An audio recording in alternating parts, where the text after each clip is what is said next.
Olha, eu vou contar uma história para você que está me acompanhando. Preste atenção nesse casal. Mostra lá. A moça ali da esquerda, a Valéria. Claro.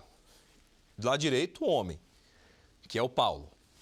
Quem vê Paulo assim, ó, calmo, um olhar forte, né? Mas aparentemente calmo, não consegue imaginar a capacidade de Paulo. Paulo e Valéria tiveram um relacionamento e a Valéria acabou descobrindo que Paulo era agiota. Paulo, além de ser agiota, ele fazia parte de uma quadrilha. O que essa quadrilha fazia? Fraudava o INSS. É uma quadrilha especializada em fraudar o INSS. Ela, a Valéria, fala assim para o Paulo: Paulo, não quero mais nada com você não. Por quê? Porque você está na agiotagem, ameaça as pessoas, se não paga aquele rolo, leva uma vida enrolada e eu não quero vida enrolada não. E mais, eu fiquei sabendo que você faz parte de uma quadrilha que está fraudando o INSS, que você vai para a cadeia, hein? Você é a quadrilha, eu não quero ir na cadeia chorando visitar marido, não, aquela visita, aquele sistema que eles têm que eu tenho que tirar a roupa e tal. Eu não nasci para fazer isso, não. Se você quer seguir no caminho errado, você vai seguir sozinho, que eu não vou. Então, nosso relacionamento acabou. Tá bom. Meses depois, o Paulo descobre que a Valéria está em um novo relacionamento. Ele fica bravo, vai tirar satisfação. Valéria fala o seguinte: se você não me deixar em paz, eu vou ligar para a polícia e vou contar que você é agiota e vou falar que você faz parte da quadrilha, eu vou denunciar o esquema de vocês. Depois disso, Valéria some. Até hoje, Valéria não foi encontrada. Mas Paulo vai para a cadeia. Paulo está preso pelo sumiço e também pela morte que ele confessou, falou que matou, não foi? Eles mataram? Ele confessou para a polícia que matou a Valéria? Né? A verdade, a Valéria sumiu, não teve confissão dele. Ele não confessou a morte, mas ele está preso. Sabe por quê? Aí vem a surpresa. Então, só corrigindo, o Paulo não confessou o crime, ele fala que não tem nada a ver. Só que ele está preso. Ele não está preso pelo sumiço da Valéria. Ele está preso por causa de uma outra história. O irmão da Valéria, desconfiado do Paulo, que Paulo poderia ter feito algo com a irmã dele, o irmão da Valéria foi até a chácara do Paulo. Olha que história. Chega na chácara do Paulo, do ex-cunhado, ele percebe que lá na chácara, em um ponto, tem uma terra mexida. Aí o que o irmão pensa? Peraí, a minha irmã some, na chácara dele tem um pedaço de terra lá, uma parte que está toda mexida, toda revirada. Pode ser que a minha irmã tenha sido morta e esteja enterrada.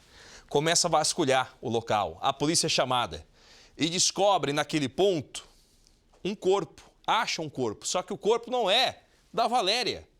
O corpo é de uma outra pessoa, é de uma ex-cunhada do Paulo. E Paulo foi para a cadeia por conta deste corpo e até agora há um mistério. Cadê Valéria? Ninguém sabe, roda. Foram 3 anos sem uma notícia sequer. Já vai fazer 3 anos e a gente não sabe de nada, sabe? Uma pessoa simplesmente como se tivesse desaparecido da terra e ninguém viu, ninguém sabe. A única coisa que a gente sabe é que ela foi para trabalhar pelo período da manhã, por volta mais ou menos de meio-dia. Ela passou um WhatsApp para minha tia dizendo que iria ao dentista, que nessa ida do dentista ela não chegou. Tanto tempo depois, a espera por uma informação do paradeiro de Valéria Aparecida Menezes, de 34 anos, acabou. Mas não como a família queria. Não vai ter um beijo, um abraço apertado. Para a polícia, Valéria foi assassinada. A gente tem certeza que a Valéria está morta, infelizmente, mas a dinâmica da execução, a gente não tem ela totalmente definida, até mesmo por conta até o presente momento, não ter sido encontrado o corpo da Valéria. O principal suspeito do crime é Paulo Henrique Loura, de 50 anos. Segundo a polícia, os dois se conheceram quando Valéria estava numa situação financeira muito difícil. Paulo atuava como agiota e emprestou dinheiro a juros para ela. Nesse contato frequente, os dois acabaram se apaixonando. Começaram a namorar, foram morar juntos e a convivência fez com que Valéria descobrisse que as atividades ilegais de Paulo iam muito além da agiotagem.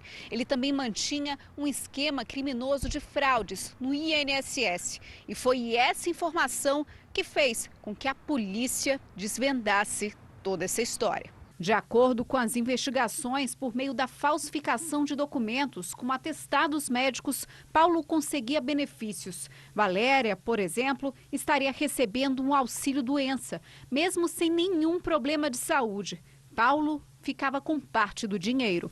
Apesar dos negócios e do amor que um dizia sentir pelo outro, o relacionamento dos dois não ia nada bem.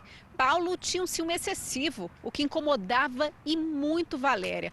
Por diversas vezes ela chegou a pôr um fim na relação, mas os dois acabavam reatando. O término definitivo foi apenas 2 meses antes do desaparecimento de Valéria. Cerca de 2 meses antes do desaparecimento dela, ela estava iniciando um relacionamento com um rapaz que ela já tinha conhecido. E, inclusive, ela circulava muito nas proximidades de Paulo e ele era muito ciumento. Então, para ele, isso era inaceitável. E, além disso, ela passou a ser uma ameaça viva para ele e para todo o grupo, porque ele tentou, da mesma forma que fez das outras vezes, intervir, ameaçar de cortar o benefício dela, o benefício regular. Em meio a tantas brigas e ameaças, em outubro de 2016, Valéria sumiu, sem deixar pistas. A família, aflita, procurou a polícia. As investigações foram iniciadas pela Delegacia de Santa Maria. Na época, o irmão mais velho de Valéria já desconfiava de Paulo e foi até uma chácara que o suspeito mantinha no estado de Goiás. No local, ele reparou na terra que parecia que tinha sido mexida recentemente. Estava revirada. Ele então acionou as autoridades, que encontraram um corpo no local, mas não era o de Valéria, era de uma mulher, uma ex-cunhada de Paulo, desaparecida há 5 meses.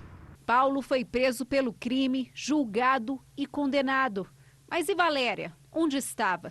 Sem uma resposta, as investigações foram transferidas para a Coordenação de Repressão a Homicídios do DF. Nós verificamos que um primeiro crime perpetrado por essa organização, o homicídio de uma moça na região de Lusiânia, já estava indo a julgamento no Tribunal do Júri daquela localidade, enquanto o inquérito aqui da morte da Valéria permanecia sem uma solução. Percebendo que se tratava da atuação de uma organização criminosa, nós invertemos a metodologia de apuração, passamos aí com uma participação muito efetiva do Poder Judiciário, o Ministério Público, junto ao Tribunal do Júri da região de Santa Maria, conseguimos não só que a prisão preventiva do principal articulador desse grupo, Paulo Henrique, fosse decretada, como também a prisão temporária já foi decretada e prorrogada dos outros 3 envolvidos, até agora identificados. O esquema criminoso foi desvendado. Além de Paulo, que já estava na cadeia, outras 3 pessoas foram presas em fevereiro deste ano.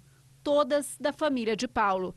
Entre elas, o filho Bruno Henrique da Silva Loura, o irmão José de Ribamar dos Santos Loura e o sobrinho Mateus Ribeiro da Silva. Segundo a polícia, eles participavam não só das fraudes, mas também teriam ajudado a matar Valéria. Durante as investigações, nós levantamos outros fatos que denotam a extrema violência com que esse grupo atuava.